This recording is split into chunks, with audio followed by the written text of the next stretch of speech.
Hmm.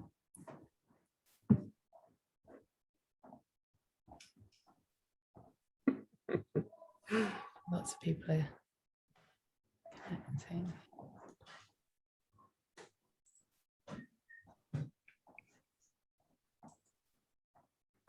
Hi everyone.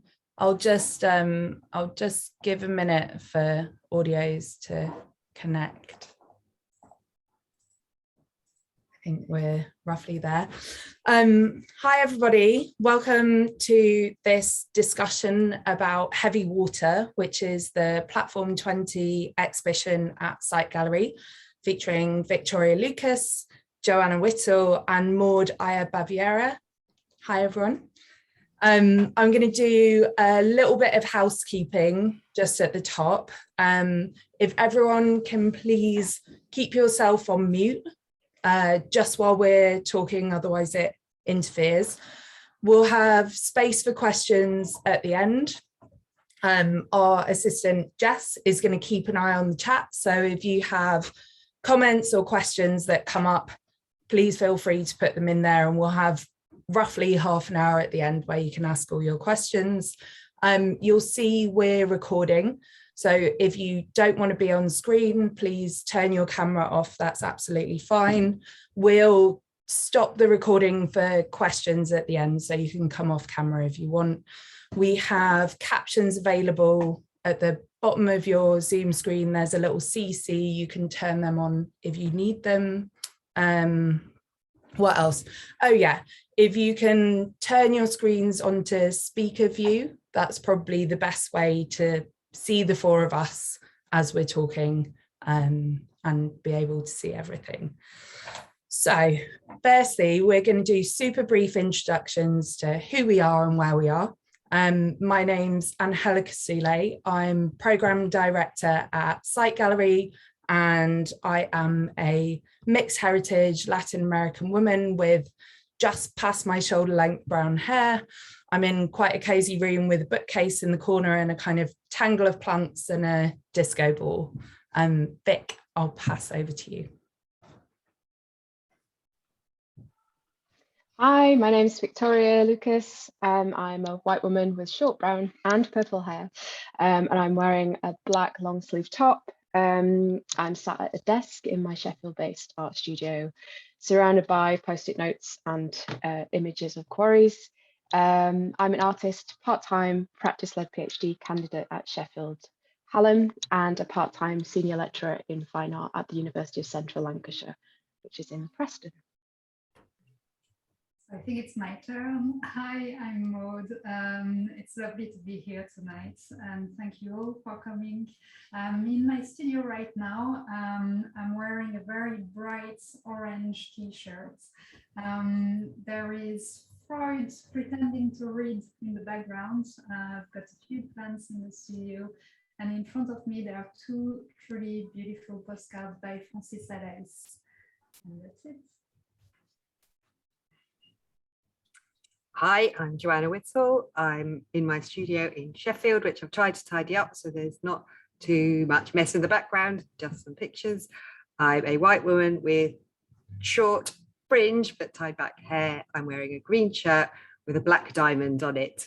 And I'm a painter practicing in Sheffield who also uses ceramics as part of her practice. Brilliant, thanks everyone.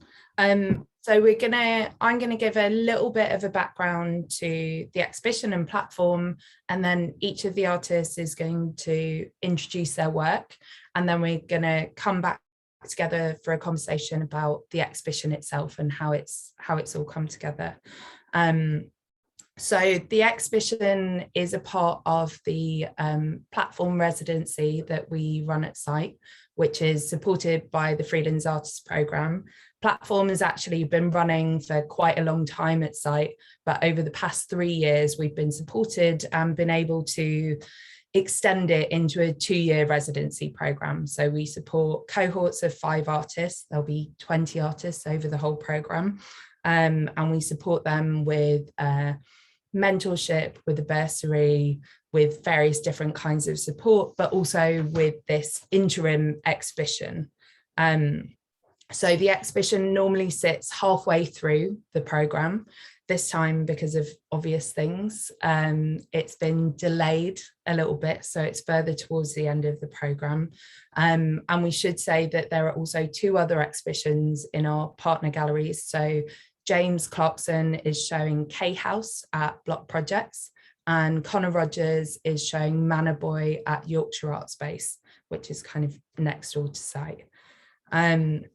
So here at site, we have our group exhibition, Heavy Water.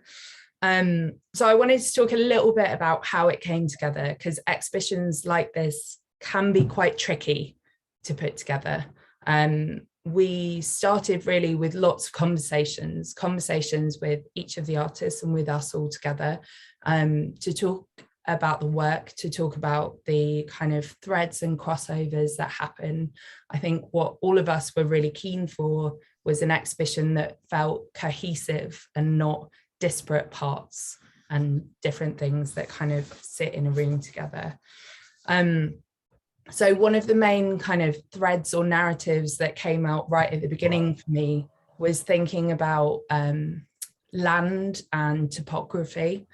So when putting the exhibition together and thinking about how the pieces sit in the space, one of the things that I came back to quite a lot was this idea of creating almost like a landscape within the gallery. I'm going to show really quickly an image. So for those of you who haven't seen it, this is an install shot of the exhibition, how it is now. But I also wanted to show this. So it's a very, very crude SketchUp of us planning the exhibition and how it goes together. So on the left-hand side, what you can see is some kind of very blocky kind of sections that represent some of the artworks, and the fabric work that goes up through the middle, which actually looks nothing like that in person, but this was a kind of representation. And on the right, you'll see this kind of vision that I had of the works creating this sort of landscape. So kind of pulling up from the ground and excavating from the ground and lifting and drawing things up, and having these kind of qualities of floating in the air as well. I'm going to stop there because we're going to go into this quite a lot more. So I'm going to start handing over to the artists to talk a little bit more about their practice. And I think, Vic, we're going to start with you.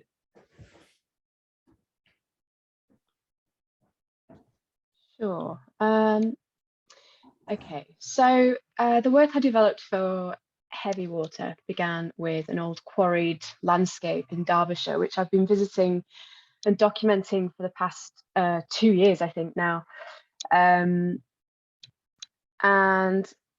yeah, I kind of developed creative processes both on site and also in the studio that really sought to deconstruct and reconstitute ravaged landscapes. So this kind of, you know, this kind of quarry, I sometimes describe it as a wound, and also notions of female experience using the language of quarrying and material extraction in the work. So I use photogrammetry, video editing and 3D modeling techniques, and I combine those with sculptural sound and photographic processes to remap, embody and entangle the material strata of landscapes. And my voice also becomes central to these works as women's experiences are symbolically dug out of the land through the narration and the performed action. These visual methods of remapping, they speak of a post-human reconnection with the organic amid the destabilizing age of the Anthropocene. I draw on the cultural, historical and material substance of the natural landscape in my practice to generate a post-human understanding of subjectivity in place, building on the feminist knowledge that humanism, colonialism and capitalism are entwined systems that continue to frame, narrate and exclude the inhuman and the non-human. And I'm using the term inhuman here to refer to the dehumanizing effects of structural injustice, and the term non-human to describe other living species. I refer to Rosie Brodotti's definition of the post-human to provide specific context to my practice as a field of inquiry that has been triggered by the convergence of post-humanism, which is the critique of the humanist ideal of man as allegedly the universal measure of all things, and post-anthropocentrism, which criticizes species hierarchy and anthropocentric exceptionalism. As an artist, I aim to reveal how visual language can offer opportunities for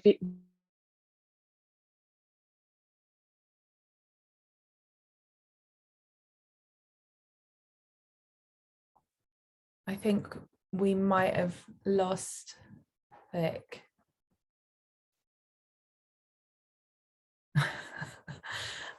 Sorry about this, technical difficulties. All three of the artists are at block projects, and I have a feeling that we they might all have just lost their internet connection, which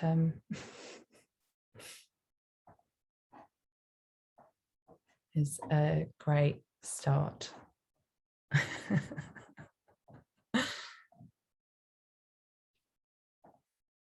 Please bear with us. We're going to check in with Jo and Maud and Vic. If you give us just 5 minutes, we'll come right back and be with you shortly.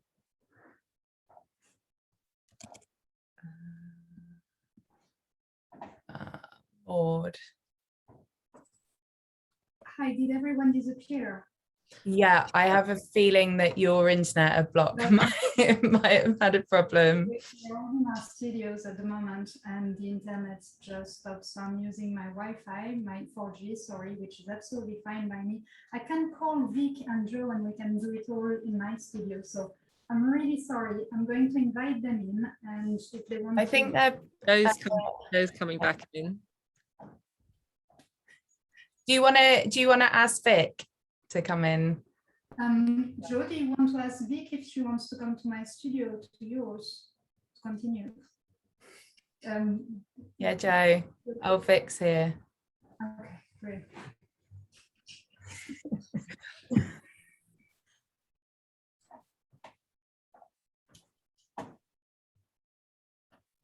Jo, are you back on block Wi-Fi?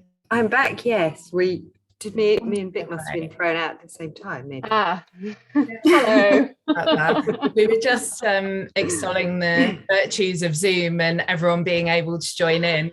And then, technical difficulties. Okay, Vic, I'm going to share screen again and we'll go back to you. Give me just a minute. There we go. All right. Great. So yeah, I was talking about aggregated form, which is the fabric piece that you can see in that image, which is suspended from the ceiling. And in that work, geological strata is digitally hewn and reformed using this photogrammetric method, which is traditionally used for creating 3D virtual models.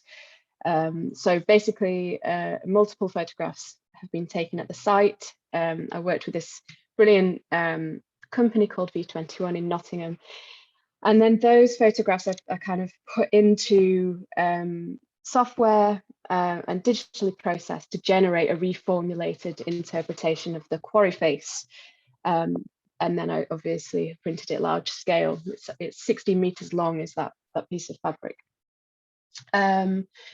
There's also a cast of a crack in the quarried landscape that sits on top of this cascading fabric. And I created that by taking an alginate cast of the quarry on site and then recreating that in plaster in the studio. There's also a single channel video entitled The Entanglement in the show. It's the piece that's on the wall. And in this work, the camera shifts virtually in and out of the skin of the quarry so that the viewer is taken from one perspective to another. For example, human and rock, air and earth, moss and water, absence and presence. And then accompanying that is a scripted narrative where I describe how my body was reclaimed by this matriarchal moss colony that now thrives in the absence it thrives in the absence of this space. And over numerous visits to the quarry, I kind of almost developed a relationship with this moss, and found myself writing about my connection to that colony. These are some stills from that piece. And then Coalesce is a video projection, which you come across as soon as you walk into the gallery. And that incorporates a disembodied female voice alongside found documentation of quarry explosions and abstracted moving image, which I also gathered at the site. The breath and the deep meditative vocal sounds contribute to this sort of atmospheric and spiritual reconnection with the non-human agents that I'm visualizing. So the moss, the rock, the kind of other plants that fold in and out of themselves in this mirrored imagery. And bodily boundaries, not only the kind of non-human agents I'm visualizing, but also my own body. The boundaries are disassembled and then refigured using the editing processes.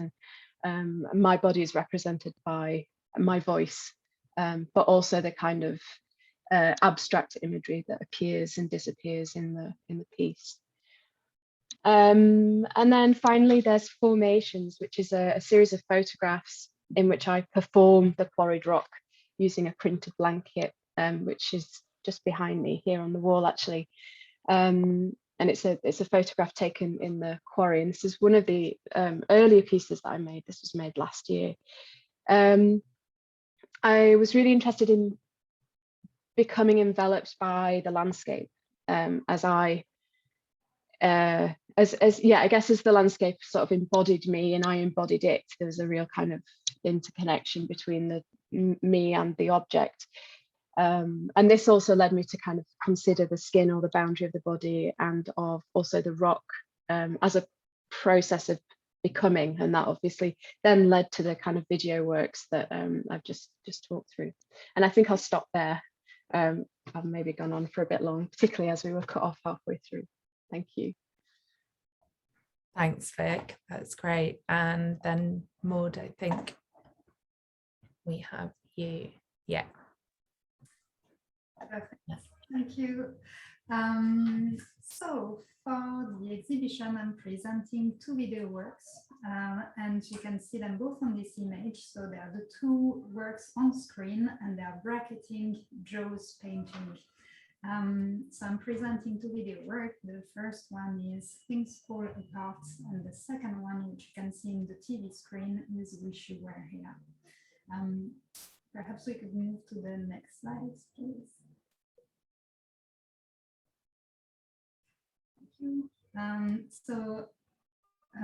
Things Fall Apart is projecting on a very large screen. So it's a screen that is 4 by 3 meter wide, and the video has a very, very strong sound too. So the sound is as big as the program. Things Fall Apart started when at the beginning, I started to work on it at the beginning of the COVID pandemic. And during the pandemic, I didn't really know what to do, and I felt I needed some structure. And I was hoping that I would find some idea on what to do while on the freelance program, but also what to do with myself during the pandemic.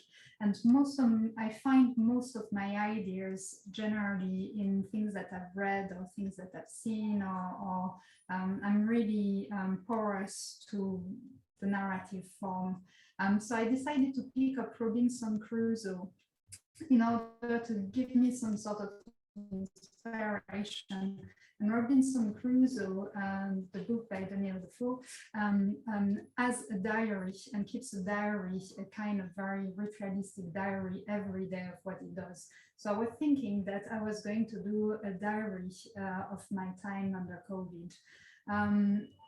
What I was not expecting is that I had a lot of wonderful memories of Robinson Crusoe as a kid. This adventurer who was able to save his own life through his sheer strength So it's what I was remembering.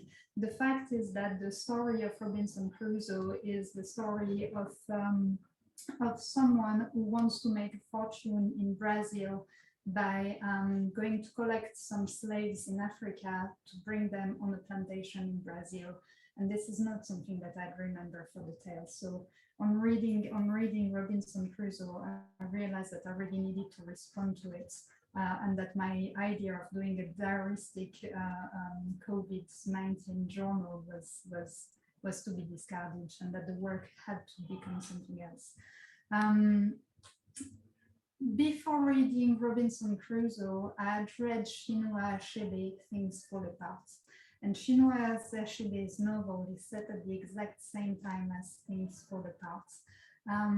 And so the narrative takes place at the exact same time, but Chinua Achebe tells us the story of a village, perhaps in Nigeria, we don't really know, but it's a village who collapsed following the arrival of British missionaries.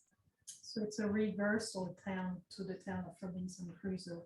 And I decided for Things Fall Apart to do a reinterpretation of Robinson Crusoe while always keeping Chinua Achebe's in mind. And it's the title of the work. Perhaps we could move to the next slide, please.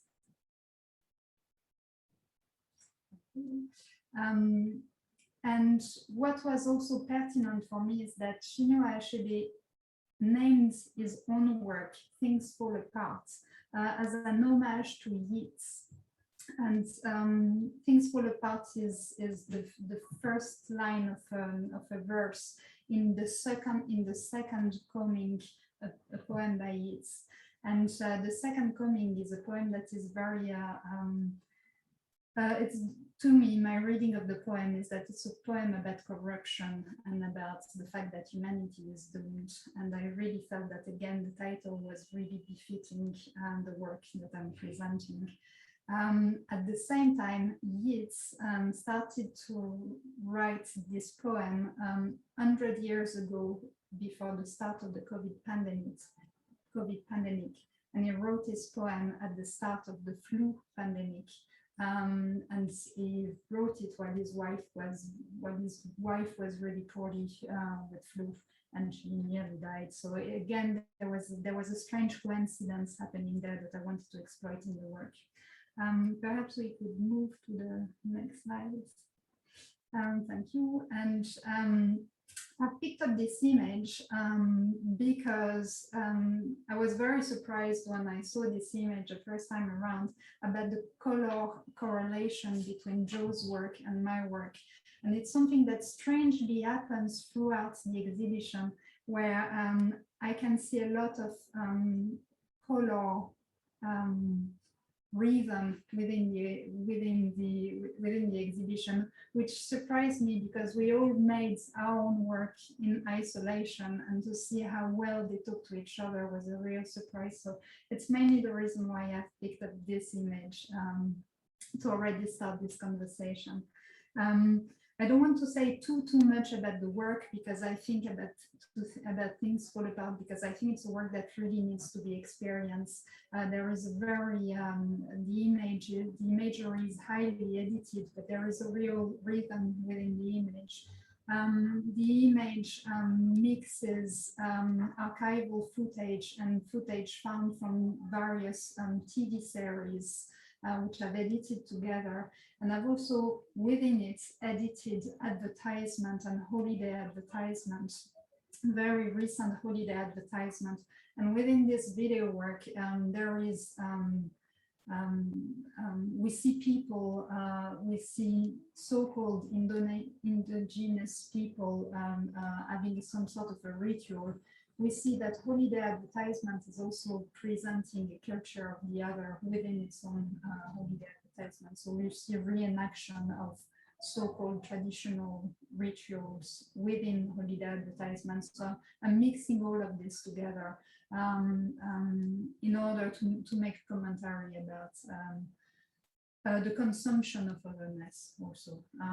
But yes, I don't want to say too much about the work. There is a huge sound crescendo. It's something that needs to be experienced. Perhaps we could move on to the next slide, please.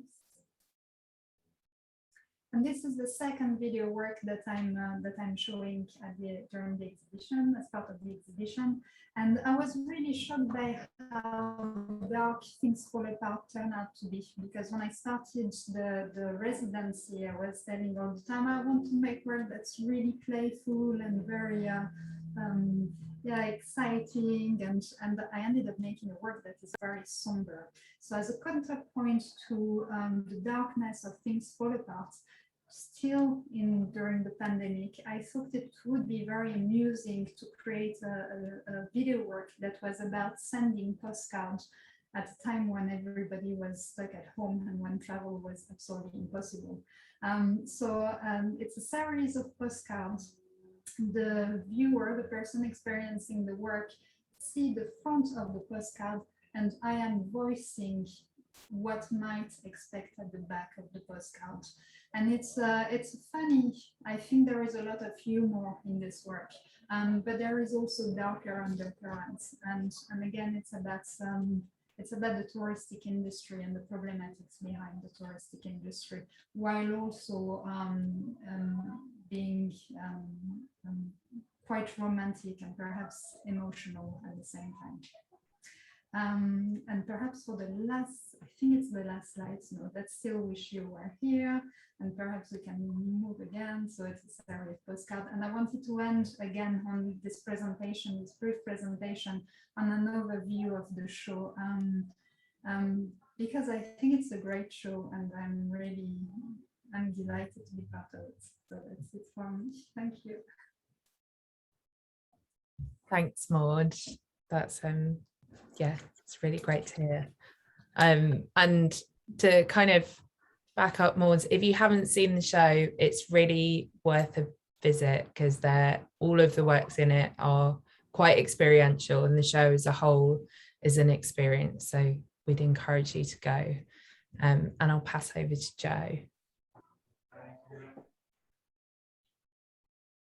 Hello. So my slides aren't ordered, so Angelica will just kind of run through them as I'm speaking. I'll start with the paintings, so maybe go on to the next slide, Angelica. Yes, and I will say my paintings never render well on the large screen because they're miniatures, so they're kind of a lot bigger on the screen than they are in real life.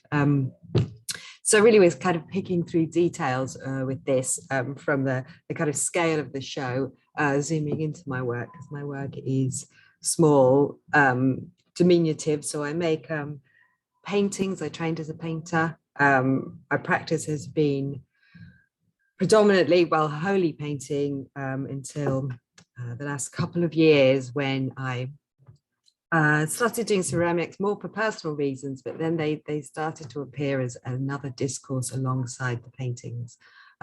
So we'll look at that. But the paintings are fragile structures, such as tents and facades, and I'm kind of fascinated, you know, by those ideas of the romantic ruin. But what happens to that when that's translated into a kind of fragility, and those structures, these fragile structures, which are supposed to be temporary structures, are then left in the landscape and subjected to the same ravages of time as more stable ones. And I guess that idea of fragility of ourselves as well. So you're kind of running different times as well when you're putting fragile structures in somewhere, and yet they age and weather in the same way as a ruin might, and yet they're still standing. So it's kind of messing with time zones.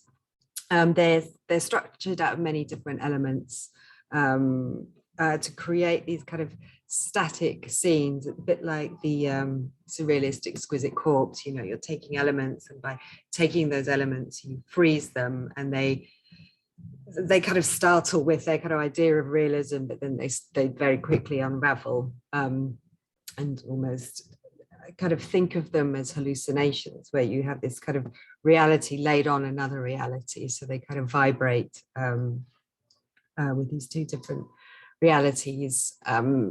So I kind of, within the exhibition and the paintings I was making for the exhibition, I was thinking of ideas of mourning, and obviously these were all works made in the pandemic, but there'd been things touched on before. And at the same time, I started to make a new set of works of shrines, and I was thinking of these kind of roadside shrines that you find where these kind of accumulations of flowers and bits of notes, and how they emerge from the landscape, and how we take our mourning and ritual to the landscape. So I started to think about that, and was making these really small paintings which were kind of emerging from the landscape, little clusters of leaves and twigs and things stitched together to create these objects, these kind of sites of memorial. And for the exhibition, I really wanted to replicate that process of encountering something that is this site of ritual. So there's a kind of, they exist in with these their own spaces where you kind of go into the work.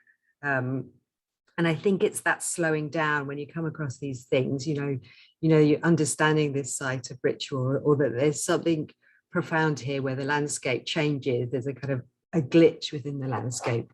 So working with these structures within, this large exhibition and this beautifully large space, working with these other works, it's amazing that these structures, these self-illuminated structures, kind of glow as beacons within this darkened space, and they kind of glow on the surface of the painting. And it's, the idea of mourning is the mourning for landscape itself, and for nature, and for environment, and how we translate these experiences, these very human experiences, when we're considering landscape and our place in the landscape. So that's with the paintings. With the ceramics, I started to make them more as ritual objects. They kind of emerge from this place, from these uncertain places. They have their own dialogues around them, create narratives. So each object is a relic of something. They're not, I don't think of them as artworks, but rather they're artifact making, and they're relics that have emerged from some undefined culture. So they're really expressing the processes of ritual, and they're very heavy in ritual in the way that they're made. They're made by, the glazes are made by separating clay to create terra sigillata, which is a kind of old technique of making a glaze. They're wax. This one's covered in carbon as well. So there's so many stages throughout the process that they become ritualistic in the act of making them. I use gold. So this piece has got real gold as part of the firing process, gold luster. And then this is then concealed with wax, and then knotted shut. And then there's a kind of practice of knot making emerge from that, and the kind of use of knotting as ritual and of memory. So they kind of keep evolving. The ceramic works, these objects emerge from these different cultures in these different ways of creating ritual. And they have this kind of, like the paintings, there's this basis in reality. So this piece, which is the sheer rock, which is embedded within this culture, is actually taken from a Ilam rock at Dovedale.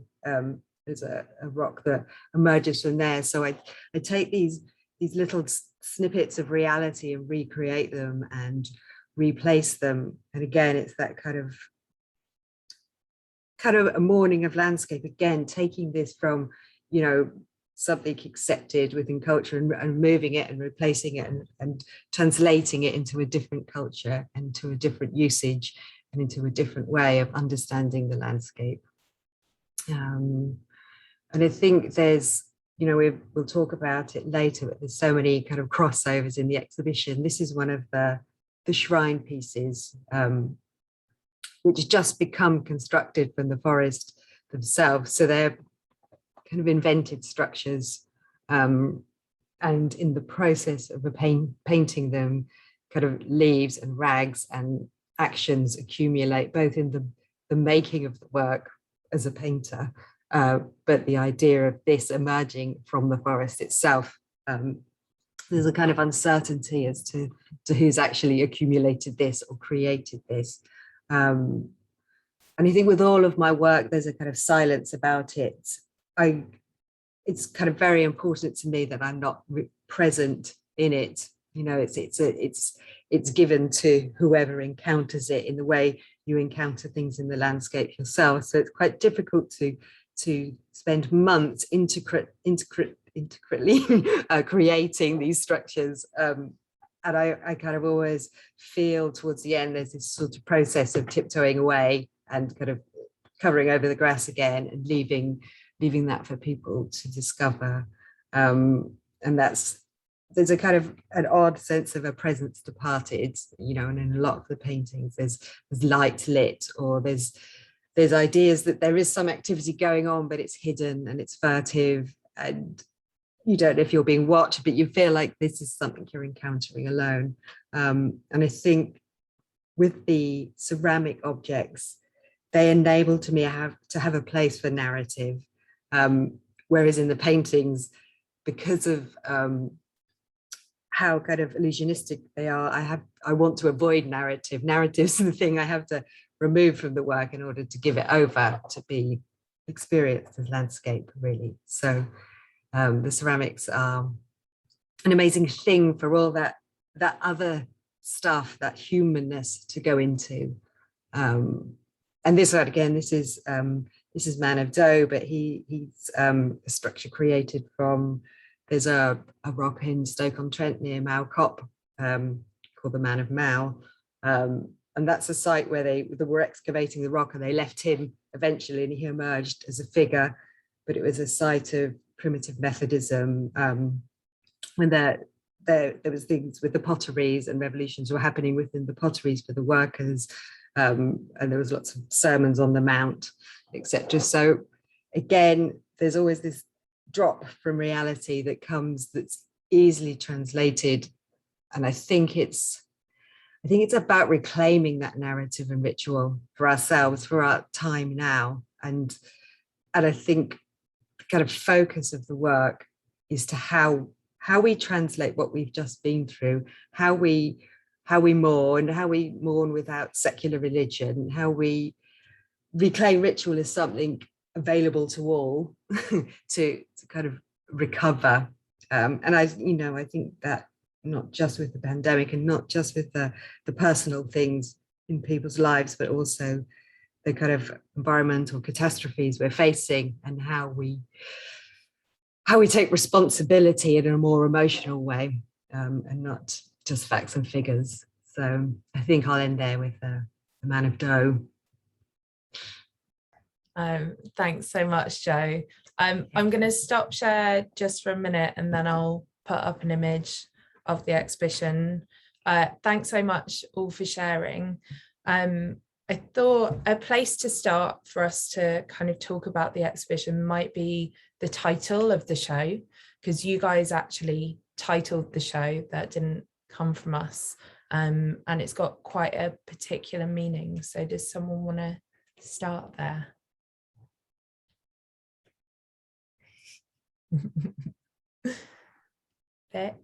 I think Jo should go for it.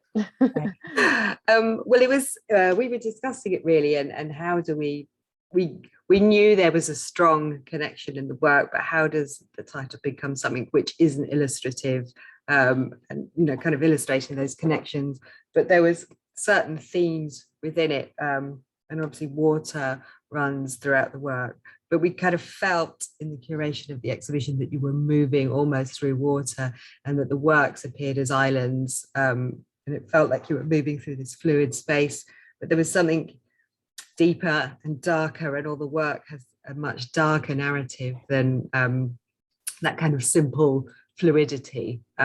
So kind of it felt perfect just to drop weight into it, and the kind of crossover of the implications of heavy water as being water that exists but with these extra elements which changes its nature. I think that was it. Yeah, Maud. Yeah, and there is something also yeah, quite dark about the title. Water is something that we need for our survival, but heavy water is something that will poison you. And there is the weight to it that I think is present within the work, but the weight is also contradicted by the fluidity and the lightness and perhaps the suspension, the bodily suspension than one expects with water. So, there is those contradictory terminology within the title that was really appealing to us, because those contradictory emotions are also present in our work. Maybe we can, sorry, you go, Vic. No, I was just gonna add a bit about what you were saying about the curation of the show and how you're really wanting to kind of draw things up. And I think there is a real there's a real tension in the visualization of that show. So there's kind of anchoring down, but there's also, you know, the kind of heaviness of the rock. But then, as you said, there's this kind of fluidity as you move through the space, and you're also, because of the sequencing of the show, taken from one work to the next in a really kind of flowing way. So there's a real contradiction, I think, which heavy water seems to hold as well. And I think that sense of duality kind of runs through. We talked a lot about similarities with your work, but I wanted to pick up on something that Jo, you mentioned when you were talking about presence in your work, and that being one of the things that kind of, there's a sort of sliding scale in the show of from Vic being very present to Jo, you trying to extract yourself. And I wondered if you guys could talk to that a little bit and what that means in your work.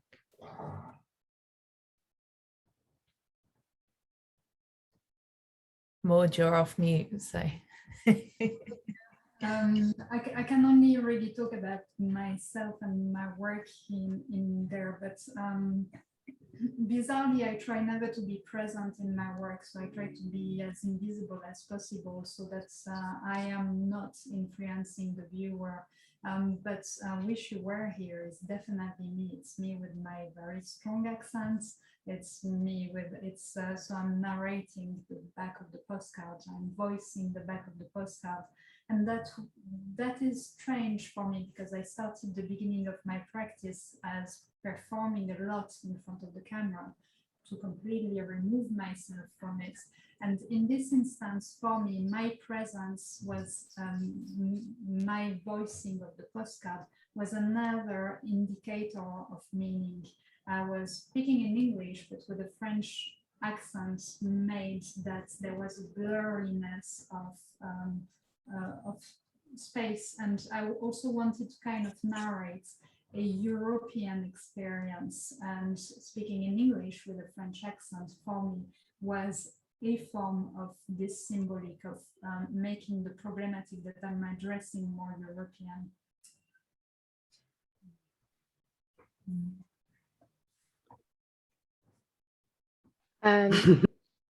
I'd probably say that I was more entangled in the work rather than physically present. So I'm really aware of the connotations of placing the female body into a work, and in previous works I've kind of tried to manipulate the visuals of my body to detach that visual image from the kind of stereotypes that you know, kind of persist in culture. And so you'll notice, like, I'm not present visually in the work, apart from in formations where I'm sort of underneath the blanket. The only part of my body you can see are my legs and my Doc Martens. And that's a really kind of purposeful choice. What is present is my voice, and as I said in my introduction, the voice is really important. giving voice to the kind of female agent in the work is something that I have repeatedly been trying to resolve through this project. And I think the narrative that I've developed is about me, but also that breakdown of my bodily boundaries and that reconnection with nature in a very kind of visceral, entangled sense. And the digital allows me to do that, right? So, you know, the fact that I can go through this 3D model and be the artist in the landscape, but also be the rock and be looking in out from the other side of the rock face. There's something really powerful about being able to shape shift in that way. So in through that process, I am becoming the landscape, or renegotiating my own subjectivity in relation to the landscape. And so, yeah, presence is a kind of I'm there but I'm not there, and I am me but I'm not me. So that, yeah, it's a really interesting subject.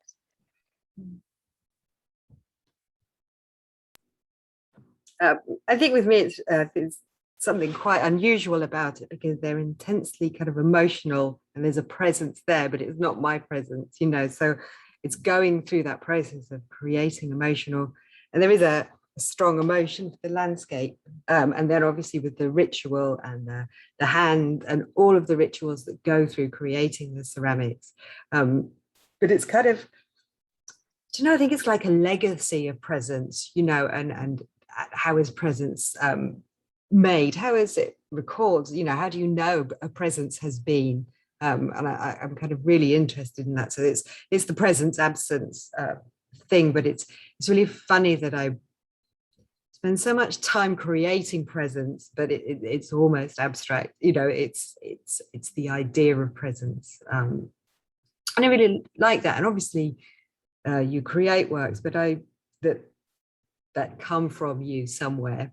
But my way of wanting to make work is to give that elsewhere, and not necessarily conceal, but not acknowledge my emotional involvement with that. And I kind of really like that, because it's kind of, there's a kind of, I think there's a generosity in my work, is that I want to give these landscapes to people. I want them to be in them and to discover them, and by my presence, you know, it kind of takes it away from that. They're kind of given, and it's the same with the objects and the way they're kind of presented as artifacts. I give these ambiguous descriptions which only serve to give like a seed of narrative for someone else to use in their imaginative journey. So it's kind of interesting having a kind of a ghost presence, but it's not the author, it's not the artist, it's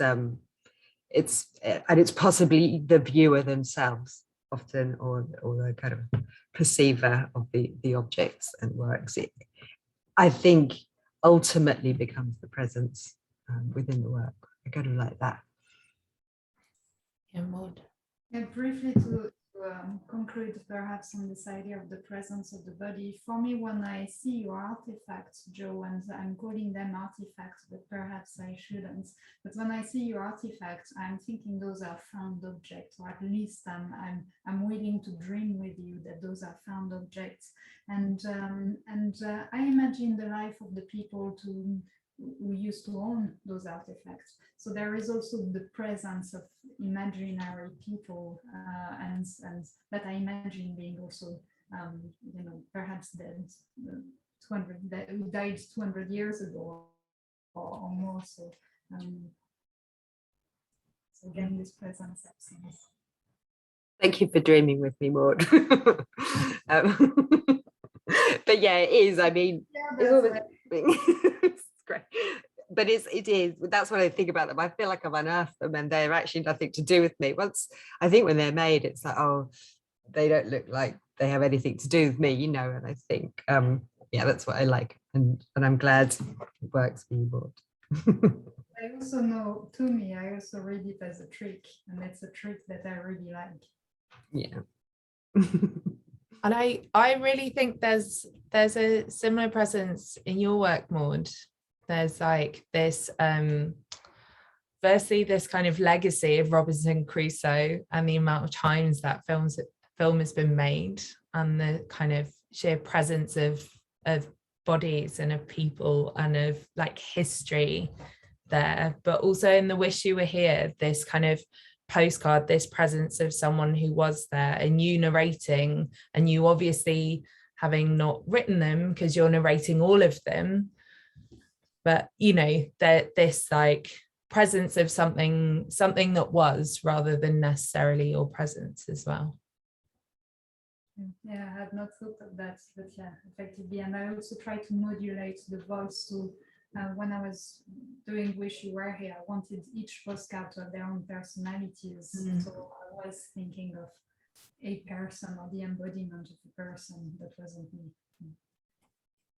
There's something about sort of archives and collections and the sort of the language of the museum as well that kind of overlaps with those two works particularly. So you know, Joe's objects and Maud's postcards. I find that really interesting, and that seems to be like a really key part of the decision making, particularly for you, Joe, with the way that you've displayed the objects in that case, and kind of the way that you've itemized them as well. Yeah, I mean, it's interesting, that one, because they're displayed, but and I think the kind of listings and the itemizing says, you know, this is an artifact, but the process of the curation is actually, I don't like to curate the objects myself, so they were given to Kerry and Shalika, and they curated that cabinet and the whole thing, because as soon as I would curate them, they would start to become art again, and I'd want them to look nice here or there. So it's kind of to continue that authenticity of the artifacts, you give them to someone else with that little sheet of information to explain what they are, and they create hierarchies from the information that I have handed over. So I really like that, again, removing myself further in the display and presentation. So thank you, Kerry and Shalika, because it just, I love what they did and the way it glows. It's another glowing thing in the space, which you then go into. Yeah, whereas for me, it's highly curated by myself. I'm deciding what is important and what is not, what needs to have a more prominent place and what doesn't. And that's really what the editing allows me to do.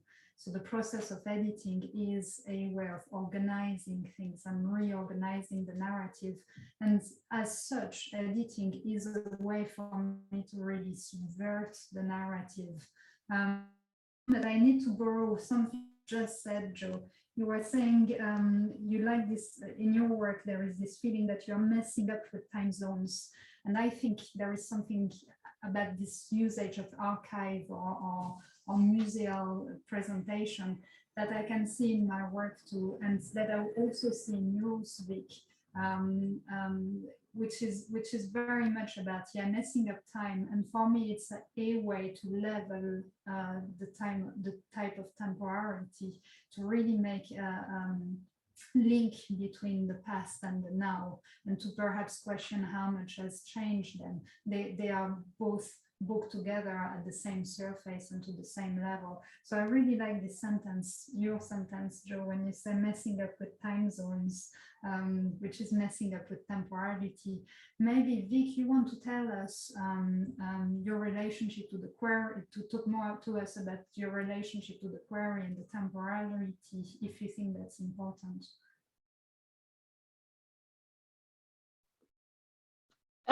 Yeah, it is. I in a number of different ways. So the kind of I guess the quarry and the way that time stands still there. So it's it first appears on a map a couple of hundred years ago, and it's labeled Old Quarry. So I don't know much about the use of that quarry as kind of fact, but I have kind of been talking to a quarry archaeologist, and he suggested that it was used for local farm buildings, you know, dry stone walling, road surfaces, things like that. And it was used as a kind of penny quarry, but then it kind of ceased. The kind of productivity ceased on that land, and over time, these plants, and in particular this moss, the trees around the edges, grew out of that destruction. And so there's something, I think, about time in relation to the rock, slow time, and how long that rock has taken to form, and when the delta ran over that landscape, you know, millions of years ago. And then there's a kind of timelessness of the moss, but also that kind of ancestry. So the fact that moss was the first kind of land-based plant to inhabit Earth, and how peat is formed. So, you know, the fact that moss will kind of die, and each new growth will be placed on top, or will grow from their ancestors. So there's a real kind of archiving that goes on in the moss as a kind of species, which talks about time and generations of organisms, and I really like that, because it makes me think of my ancestry and also my connectedness to those organisms, as in terms of evolution and things like that. There's also the time that I've spent in that landscape. Over 2 years, I've been sort of revisiting it, sort of going back and forth to this site and spending time filming it, and then re-watching that footage, and sort of re-engaging with it, and also kind of creating artifice from those real moments, which then are kind of placed into a gallery context to kind of then re-engage with and reconnect to. So there's all sorts of overlaps of different time scales, but also, I guess, there's something there about the use of the digital and moving image, and the fact that time can be replayed as well. So yeah, a lot to kind of unpick there.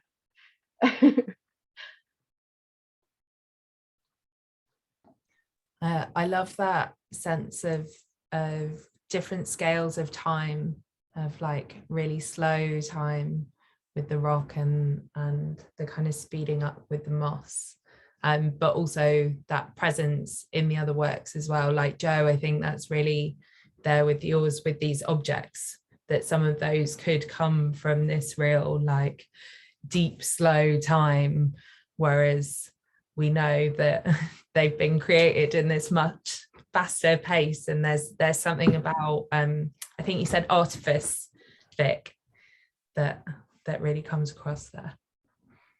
Yeah, but then if you think about the materials that Joe's using, there is also kind of another layer of time in how those materials have been created, and, or have, you know, come to being over time. There's another kind of layer in there as well, in terms of materiality, which is really interesting. Yeah, and sorry, the kind of layering, you know, and there's that whole clay becomes stone. It's that process where something becomes, so as I suppose there's a kind of strange emergence from mind, something becomes emerging. And I was just thinking when you were talking about the quarry that so I was talking about the man of Doe earlier, the man of Mao, and he was, when I was a kid, he just used to be this structure, and that's the man of now next to the Mao Folly. But when I was looking into it, it was actually part of a a sort of cliff edge, and they cut away and away, and so they left it as a man emerged, and he stayed as a marker stone after years of quarrying, which I didn't know until researching actually the labeling for the pieces in the show. And I find it really interesting with the crossovers with our work, without being really obvious, the female and the male, and something emerges and then something's excavated. And I think that's really interesting, the different formations that have come from that, and the way that I make work from a similar setting is to create these objects, and then you're kind of talking about quarrying, which is a reflourishing and regrowing, and then the tents of my paintings are gradually being regrown over with mosses and verdigris, and there's these flowing themes just crashing all around the exhibition, which is just really amazing, to make this world. And also with Maud's work and all the kind of rock formations, both in the kind of the postcard works and in these kind of holiday images of these beautiful cliffs and rocks. So it's really, really strange, and things in all those layers of time, and in each work, it's like constantly kind of pulsating through the exhibition.